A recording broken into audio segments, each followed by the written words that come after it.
हाय, hello everyone. तो आज हम स्टार्ट करेंगे स्टरलाइजेशन एंड इट्स टाइप्स के बारे में। आज हम स्टरलाइजेशन के बारे में पूरी जानकारी लेंगे। What is mean by the sterilization, उसके डिफरेंट टाइप्स क्या होते हैं, ये सब हम जानने वाले हैं। तो फर्स्ट हम सम टर्मिनोलॉजीज से फैमिलियर होते हैं। तो अभी हम before understanding the sterilization we learn some important terms like antiseptic. What is meant by antiseptic? Antiseptic मतलब क्या होता है? जो और माइक्रो ऑर्गेनिज्म को ग्रोथ को इनहिबिट करता है। सिंपली क्या होता है एंटीसेप्टिक मतलब जो सब्सटेंस ऑर्गेनिज्म के ग्रोथ को इनहिबिट करते हैं विदाउट नेसेसरीली डिस्ट्रॉइंग देम, मतलब उसको किल नहीं करते। एग्जाम्पल क्या है इसके? डेटॉल, सैलॉन, हम जो यूज़ करते हैं डेली लाइफ में, आप याद रख सकते हो। उसके बाद आता है असेप्टिक। असेप्टिक मीन्स क्या?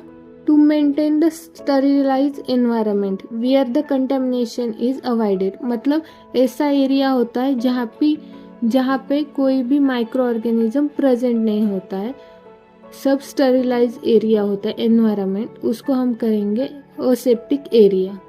एग्जाम्पल क्या है इसके? ऑपरेशन थिएटर या फिर जो हुड होता है हम लैब में यूज़ करते हैं, वो असेप्टिक होता है। उसके बाद आते हैं स्टराइल। स्टराइल मीन्स क्या है? Complete absence of living organism.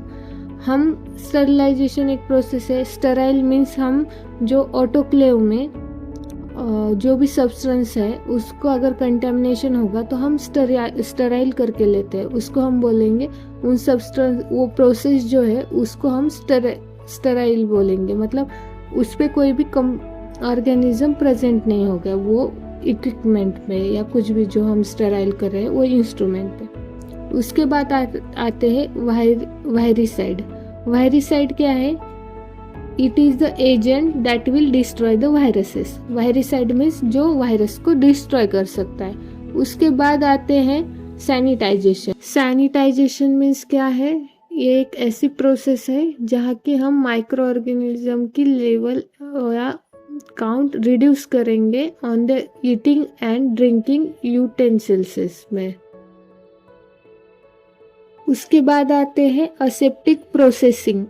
Those operations are performed between in the sterilization of the object or the preparation of the final sealing of its package.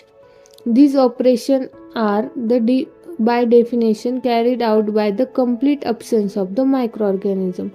तो ये क्या बोल रहा है? असेप्टिक प्रोसेस मतलब ऐसी प्रोसेस होती है जो कि हम कंप्लीट ऑर्गेनिज्म के अब्सेंस में कर सकते हैं, जो कि हम टैबलेट की फीलिंग, सीलिंग, पैकेजिंग जो होती है या कोई भी मेडिकेशन जो होते हैं वो फाइनल पैकेजिंग जो उसकी होती है वो स्टराइल एरिया में होती है, तो वो असेप्टिक प्रोसेसिंग उसको बोलते हैं हम। उसके बाद आते हैं बैक्टीरियोसाइड। बैक्टीरियोसाइड मीन्स क्या? जो कि डिस्ट्रॉय और किल्स द ऑर्गेनिज्म। साइड मतलब बैक्टीरियोसाइड मतलब वो किल कर सकते हैं, और बैक्टीरियोस्टैट मतलब बैक्टीरियोस्टैट्स मतलब क्या है? जो कि ग्रोथ को स्टॉप कर सकते हैं, बस वो किल नहीं करेंगे। तो बैक्टीरियोसाइड एंड बैक्टीरियोस्टैट डिफरेंस आप याद रखिएगा, ये कंफ्यूज होता है, बहुत लिटिल लाइन है इन दोनों के बीच में, वो आप याद रखिएगा। फिर आता है वैलिडेशन। उस वैलिडेशन मीन्स क्या है? इट इज हम वेरीफाई करते हैं कि पूरी प्रोसीजर जो है वो पूरी जो प्रोसीजर है अंडर द इंटेंडेड रिजल्ट जो हमें चाहिए, वो प्रिस्क्राइब्ड सर्कमस्टेंसेस मतलब जो भी एनवायरनमेंट, जो भी वैल्यूज हमने सेट किए उसके अकॉर्डिंग हुआ है या नहीं, वो वैलिडेट करना होता है। उसके बाद हम एक्चुअल स्टरलाइजेशन पे आते हैं। What is the sterilization? Sterilization ऐसी प्रोसेस होती है जिसमें हम डिस्ट्रॉय और remove the all bacteria, all micro organism like bacteria, viruses, fungi और स्पोर्स जो है वो हम रिमूव करते हैं फ्रॉम द ऑब्जेक्ट, मटेरियल और एरिया, इसको हम बोलेंगे sterilization. Sterilization different from the disinfection. Disinfection में हम स्पोर्स जो है उनको किल नहीं करते। और ये है, आगे देखेंगे स्टरलाइजेशन के 2 टाइप्स है, physical method and chemical method. Main 2 methods है। तो हम फर्स्ट देखेंगे फिजिकल स्टरलाइजेशन के क्लासिफिकेशन, इधर देख सकते हैं आप। स्टरलाइजेशन में physical, chemical method. Physical method में क्या आता है, हीट स्टरलाइजेशन, रेडिएशन, फिल्ट्रेशन। और केमिकल में क्या आता है, gaseous sterilization and liquid sterilization. इसके बाद आप देख सकते हो फिजिकल मेथड में भी उसके डिफरेंट सब टाइप है।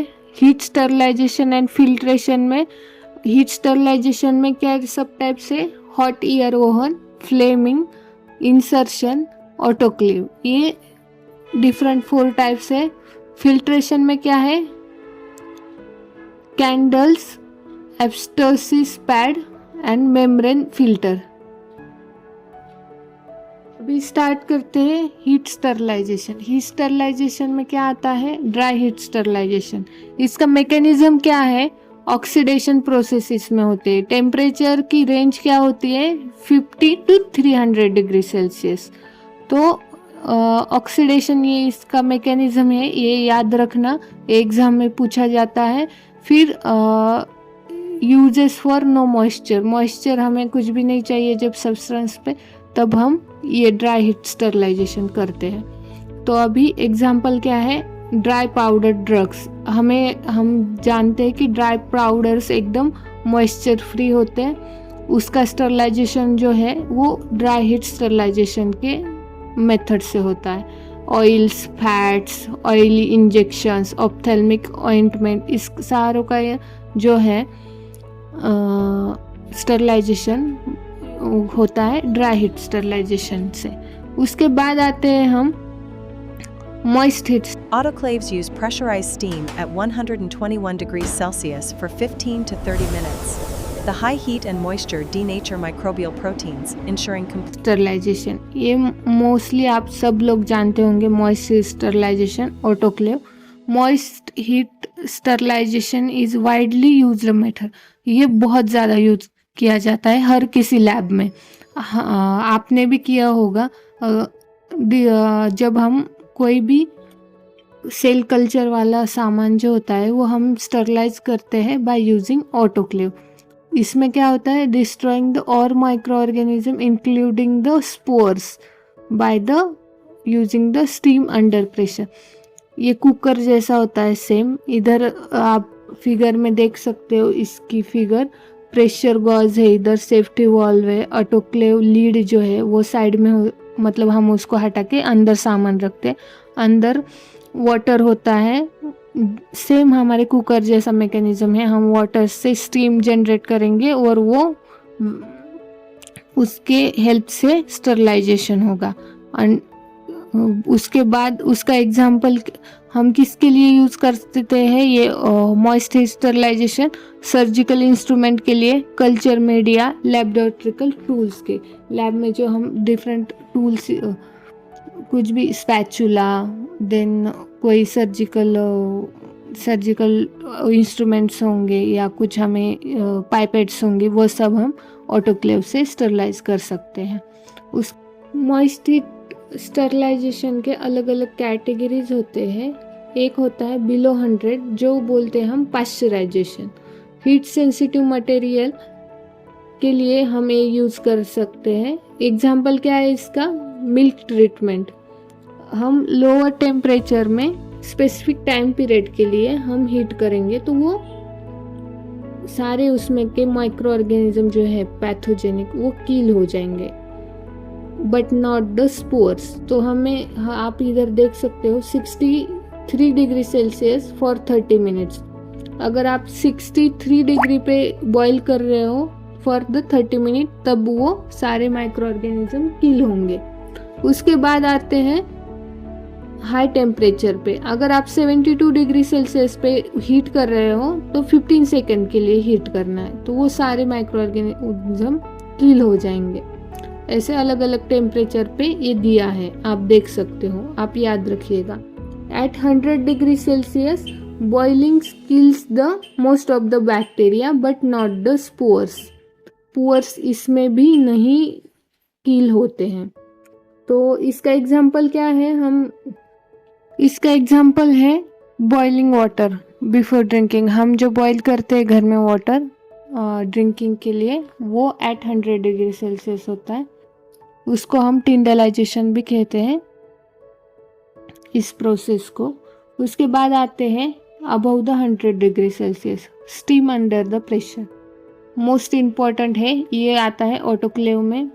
प्रेशराइज स्टीम जो होती है वो हम यूज़ करते हैं। तो स्टैंडर्ड कंडीशन क्या है, 121 degree Celsius at 15 psi। psi क्या है, प्रेशर का यूनिट है। 15 psi पे हम रखते हैं फॉर 15 to 30 मिनट।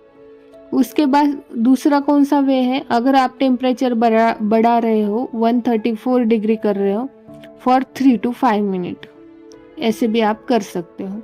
उसके बाद क्या है, इसका मैकेनिज्म हम देखेंगे। स्टीम क्या करती है, पेनिट्रेट होती है मटेरियल में, release the latent heat and coagulate the protein और माइक्रोबियल डेथ। उसके वजह से माइक्रो ऑर्गेनिज्म की डेथ होती है।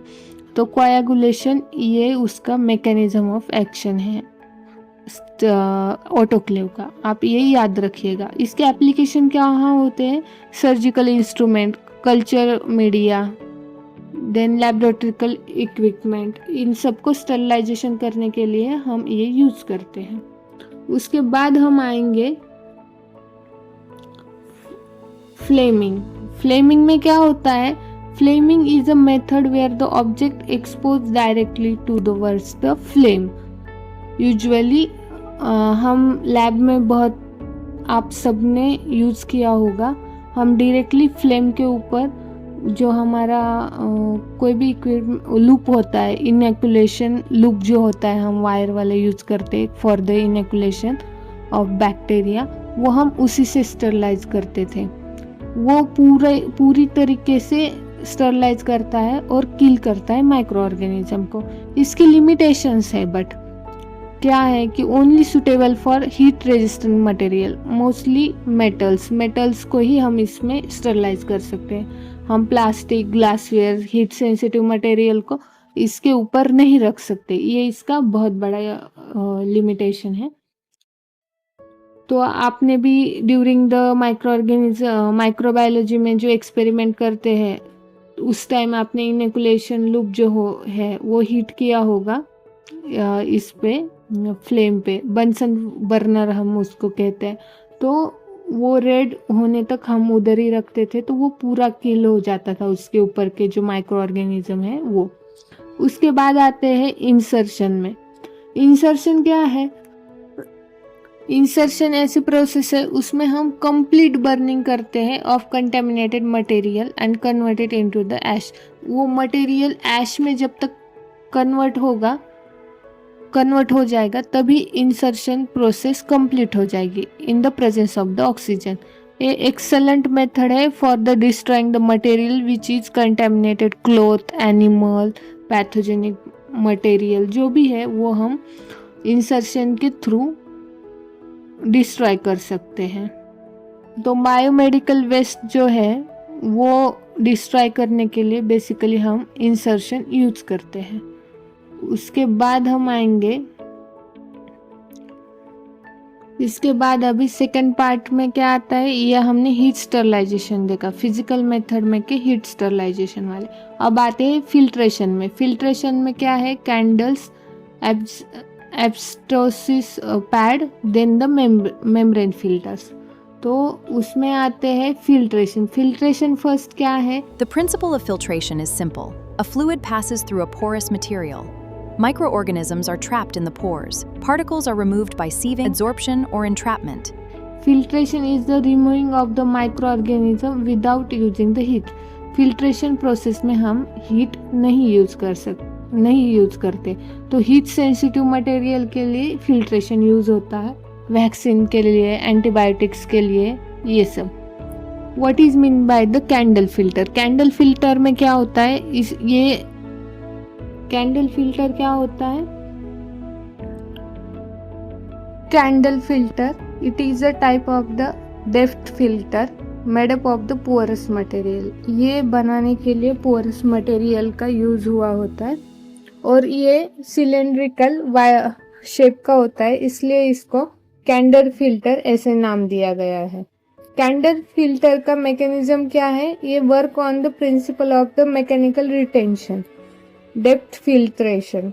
और इसमें क्या होता है? लिक्विड पासेस होता है through the tiny pores in the candle and micro organism जो होते हैं वो ट्रैप होते हैं उस पोर्स में। तो ये इसका मैकेनिज्म है और ये सारी प्रोसीजर है कैंडल फिल्ट्रेशन की, हम अब आगे देखेंगे। Membrane filters are commonly used sterile filters. A 0.45 micron pore removes large particles. 0.2 is the standard for vaccines and eye drops. 1 micron filters Membrane filtration, it is the most widely modern method for the sterilization, especially for the heat sensitive liquids. तो membrane filtration को हम cold filtration भी बोलते हैं। इसके लिए most commonly use material जो use होता है वो होता है cellulose acetate, cellulose nitrate, polycarbonate, nylon and other synthetic polymer. According to their filter size, they use for removing the bacteria, fungi, viruses. So इधर पोर्स की साइज दी है 0.45, एक्चुअली ये 0.45 है for the removing of the bacteria. 0.25 micrometre जो है वो sterilisation, standard sterilisation use for removing the bacteria and fungi. 0.1 micrometre जो है वो रिमूव फॉर द वायरसेस हम यूज करते हैं। एस्बेस्टोस पैड एक डेप्थ फिल्टर है, उसका प्रिंसिपल वो काम करता है। ये पैड में ऐसा स्ट्रक्चर होता है, मेज लाइक होता है। जब लिक्विड जो होता है पास होता है through this filter, the micro organism layer के अंदर जो है वो ट्रैप हो जाते हैं और micro organism gate trap in this layer of asbestos pad. तो अभी हम देखेंगे कि ये कैसे काम करता है, जो कि ये होल्डर के अंदर माउंट किया जाता है और हम ऊपर से लिक्विड को डालते हैं तो प्रेशर, वैक्यूम प्रेशर की हेल्प से वो पास किया जाता है और जो फिल्ट्रेट जो कलेक्ट होता है वो स्टराइल कंटेनर में कलेक्ट किया जाता है। तो बेसिकली ये किससे बनता है ये इम्पोर्टेंट है। ये फिल्टर के रिलेटेड ज़्यादा क्वेश्चन एग्जाम में नहीं आते, फिर भी आपको एक क्लासिफिकेशन में ये भी एक टाइप था, ये आप याद रखिएगा। Radiation sterilization, it is one of the cold sterilization method. So ये भी हीट सेंसिटिव मटेरियल के लिए हम यूज़ करते हैं फार्मास्यूटिकल प्रोडक्ट्स में। तो इसमें क्या होता है, हम जो यूवी है, यूवी रेडिएशन हम यूज़ करते हैं या फिर आयोनाइजेशन रेडिएशन जो है वो यूज़ करते हैं। इसका मैकेनिज्म क्या है, वो डेप्थ पेनिट्रेट करके स्टरलाइजेशन अचीव कर लेते हैं। तो ये है रेडिएशन स्टरलाइजेशन, मोस्टली यूज़ होता है, हम सबको पता है। उसके बाद उसके सब टाइप्स है, वो हम अभी आगे देखेंगे कि ionisation and non ionisation radiation. Non ionisation radiation इसमें आता है यूवी रेडिएशन। उसकी जो रेंज होती है वो अप्रोक्सीमेटली होती है 260 नैनोमीटर। ये यूज़ होता है फॉर द सरफेस स्टरलाइजेशन के लिए। तो बेसिकली ये हम मोस्टली हॉस्पिटल्स रूम्स में और लैब में यूज़ करते हैं। उसके बाद आते हैं नॉन आयोनाइजिंग रेडिएशन पे।